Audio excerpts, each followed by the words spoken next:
জলদি করে 1950 সালে পৌঁছায় দাও। আয়া পড়ছি 1950 সালে। সবার প্রথমে দাদার কাছে যামু, যায় কমু জমি টমি বিক্রি করো না, নইলে আমরা ভবিষ্যতে অনেক গরিব হয়ে যামু। এটাই তো মনে হইতাছে আমগো পুরনো জামানার বাড়ি। ইসি রে, বিড়ে গুলাও তো শেষ হয়ে গেল, খরচপাতি করার মতো তো টাকা পয়সা নাই। কি যে করি, এক কাম করি 20-25 বিঘা জমি বিক্রি করে দিই, খরচপাতি করার লেগে তো 3-4 হাজার টাকা পাইয়ে যাবো। না দাদা, তুমি কিন্তু ভুলেও জমি বিক্রি করো না। আরে ভাই তুই কেডা রে? আরে দাদা, তুমি আমারে চিনলা না? আরে দাদা, আমারে চিনবো কেমনে? কারণ আমি তো এই জামানায় এখনো জন্মই নেই নাই। আরে ভাই তুই এগুলা উল্টা পাল্টা কি কইতাছস? তোর কি মাথার তার তোর ছিঁড়া গেছে নাকি? তুই এত বড় একটা দামরা পোলা আমার সামনে বই রইছস, অথচ তুই কইতাছস তুই এখনো জন্মই নাস নাই। আরে দাদা, তুমি এত কিছু বুঝবা না। তুমি এই সামান্য বিড়ি খাওয়ার লাইগা এত দামি দামি জমিগুলা বিক্রি করো না। এই নাও, তুমি সিগারেট খাও। আরে সাহেব, এত দামি দামি সিগারেট তো আমাদের মতো গরিবরা খায় না, এগুলা খায় অনেক বড় বড় সাহেবেরা। নেন, আপনার আমানত আপনার কাছে রাখেন। আরে দাদা রাহো তো, এটা তুমি খাও, এটা তোমার নাতির ইনকামে কিনা। নাতি মানে? আমার পোলারই তো এখনো বিয়ার বয়স হয় নাই, তুই আবার আমার নাতি হইলি কেমনি? ধর দাদা, তুমি কথা কেমন আছে? তুমি হইলে একটা মূর্খ মানুষ। তুমি সামান্য বিড়ি খাওয়ার লাইগা 20-25 বিঘা জমি বিক্রি করে দাও। আরে তুই কি বুঝবি, তুই তো ছোট পোলা পান। এখন পর্যন্ত আমি আমার 100 বিঘা জমি বিক্রি করে দিছি খালি বিড়ি খাওয়ার লেগে। একদিন তো মইরে যামু, এত জমি জমা দিয়ে আমি কি করবো? আরে এর লেগেই তো তুমি একটা মূর্খ মানুষ। আহো আমার লগে আহো, তোমার কিছু একটা দেখামু। ও যে আমারে কি দেখাইতে চায়, ওর লগে যাইয়া দিই আজকা। দেহা কি দেখাইতে নিয়ে আইছস? ওই যে দেখতাছো ফ্লাইওভার। ফ্লাওয়ার? ফ্লাওয়ার আবার কি? আরে ফ্লাওয়ার না, ওই যে পুল দেখতাছো। হ, পুল তো দেখা দিতেছে। ভবিষ্যতে ওই পুলের জায়গাতে ফ্লাইওভার হয়ে যাইবো। अच्छा আহো এখন এদিকে আহো। ওই যে জমিটা দেখতাছো না? আরে বেটা, এই জমি তো আমারই, আমি দেখবো না কেন দেখবো? আরে দাদা, তোমার জমি ঠিক আছে, কিন্তু তুমি কিন্তু ভুলেও এই জমি বিক্রি করো না। কারণ ভবিষ্যতে এই জমিতে বড় বড় বিল্ডিং হইব। ওই বিল্ডিং এর এক একটা ফ্ল্যাটের দাম 1 কোটি টাকা কইরা হইব। 1 কোটি টাকা? 1 কোটি টাকা আবার কয় পয়সা রে কয়? আরে দাদা, তুমি 1 কোটি টাকাই চিনো না, আর চিন পাইবা কেমনে? তুমি তো 20-25 বিঘা জমি বিক্রি করে দাও 2-3 হাজার টাকায়। আরে বেটা, আমার জমি আমি সারা জীবন এইভাবে বেঁচে বেঁচে খাওয়া যাবো, তাতে তোর সমস্যা কি? আরে বুইরা, এই জমিগুলো বেচিস না, কারণ ভবিষ্যতে এই জমিগুলো থাকলে তুই অনেক বড় লোক হয়ে যাবি। আরে বুদা, এই জমি রেখা আমি কি করবো? এই জমি তো আমি বুক করতে পারবো না, বুক করবো আমার পয় বলা বা নাতে পুতিরা, তাহলে আমার লাভ কি হইলো? আরে এই শালার বুইরা দেখি ব্যাককলের চেয়ে বড় ব্যাককল রে।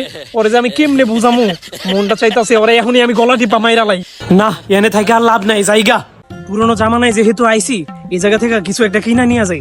এই জায়গায় তো সবকিছুর দাম অনেক কম। এই জায়গা থেকে স্বর্ণ কিনা আমগো আধুনিক যুগে নিয়ে বিক্রি করবো, তাহলে ভালোই লাভ হইব। টাকা তো ভালোই লইছি, 2-3 লাখ টাকা, এগুলো দিয়ে অনেক স্বর্ণ কিনতে পারবো। ভাই কি লাগবে বলেন? ভাই আমরা স্বর্ণের হাট দেখান তো দামিটা। বাহ, স্বর্ণগুলা দেখি ভালোই দেখা যাইতাছে, আমগো যুগে নিয়ে বেচতে পারলে ভালোই দাম পাবো। আচ্ছা ভাই, কত করে এগুলা? ভাই আপনি কি সবগুলাই নেবেন? সবগুলোর দাম হলো 3000 টাকা। কি ভাই, এই সবগুলোর দাম মাত্র 3000 টাকা? আরে ভাই, এত কম দাম? এই নেন, আপনি 3 লাখ টাকাই রাখেন। ওই বেটা, এইগুলো আবার কিসের টাকা? তুই আমার নকল টাকা দাস? দাঁড়া, এখনই আমি পুলিশ ডাকতে আসি। আরে ভাই, এগুলো তো 2026 সালের টাকা, আপনি আবার পুলিশ ডাকবেন কে? ওই বেটা, এখন চলতেছে 1950 সাল, আর তুই আমার নকল টাকা ধরে দিয়ে গছ এটা 2026 সালের টাকা। তুই কি আমার বোধাই পাইছস? ওরে বাবারে, শালাই দিয়ে পুলিশ ডাকার কথা কইতাছে, এখনই এনতে বাইকা যাই। না, এই যুগে কোনো লাভ হইল না, আমগো আধুনিক যুগেই জায়গা। আরে ওই গোল চক্করের ভিতর তো কই গেল? আমার তো যা দেখা লাগে। আয়া পড়ছি 2026 সালে। আরে এই আমি কইয়া বললাম। আরে এই বুইরা দাদা এনে এলো কেমনে? ওই নাতি এদিকে আয় তো। আরে দাদা, তুমি এই জায়গায় আইছো কি লাইগা? আর তুমি তো এই জায়গা থেকে জীবনেও ফিরে যাইতে পারবা না। ফিরে যেতে পারবো না মানে? তুই এগুলো কি কইতাছস? আরে দাদা, তুমি যাইবা কেমনে? কারণ ওই জাদুর গাড়ি তো মাত্র একবারই কাজ করে। আরে নাতি, ওই গাড়ি কাজ করুক আর না করুক, আমি তো গরু গাড়িতে করেও যাইতে পারবো। আরে বুইরা, তোরে যে আমি কেমনে বুঝাই, তুই আর কোনোদিন যাইতে পারবি না। যাক, আর যেহেতু পড়ছো, তোমার একটা জিনিস দেখাই। ওই যে দেখো, তুমি যেই জমিতে কৃষি কাজ করতা, ওই জমিতে কত বড় বড় বিল্ডিং হইছে। ওই বিল্ডিং এর দাম এখন কোটি কোটি টাকা। আর তুমি এখন তোমার নিজেরটা বুঝা লও, আমি এখন আমার বাড়িতে যাইগা। আরে নাতি, একটু কথা শুই না যা। আরে যা বুইরা, সবকিছু বেইছে আম করে রাস্তার ফকির বানাই দিছস, আর এখন কস কথা শুনতে।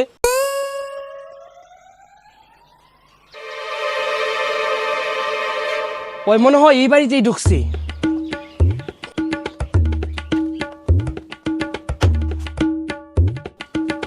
আরে এটা দিয়ে আব্বার আত্মা। আরে আমি আত্মা না আমি তোর আব্বা, আমি এখনো বাইসে আছি। আরে আব্বা, তুমি না মরে গেছিলা, তুমি আবার ফিরে এলে কেমনে? আরে হারামি, আমি তো আহি নাই, তোর পোলাই তো আমার নিয়ে এলো। আরে হারামজাদা, তুই আরে পুরানো যুগ থেকে নিয়ে চুস্কি লিগা। এখন আমগো টুকটাক যা জমি জামা আছে সব পিছে খাওয়া লাগবো। আরে আব্বা, আমি হেরে এনে আনি নাই তো, হ্যাঁ নিজে নিজেই এনে আইছে। তাড়াতাড়ি যা হেরে আবার ফিরত পাঠা দে, নয়তো আবার আমগো রাস্তার ফকির বানাই দিব। আব্বা, হ্যাঁ তো আর জীবনও ফিরে যাইতে পারবো না। তো বন্ধুরা, এর পরের পর্ব দেখতে চাইলে ভিডিওটাকে বেশি বেশি করে লাইক করে দিন এবং শেয়ার করে দিন।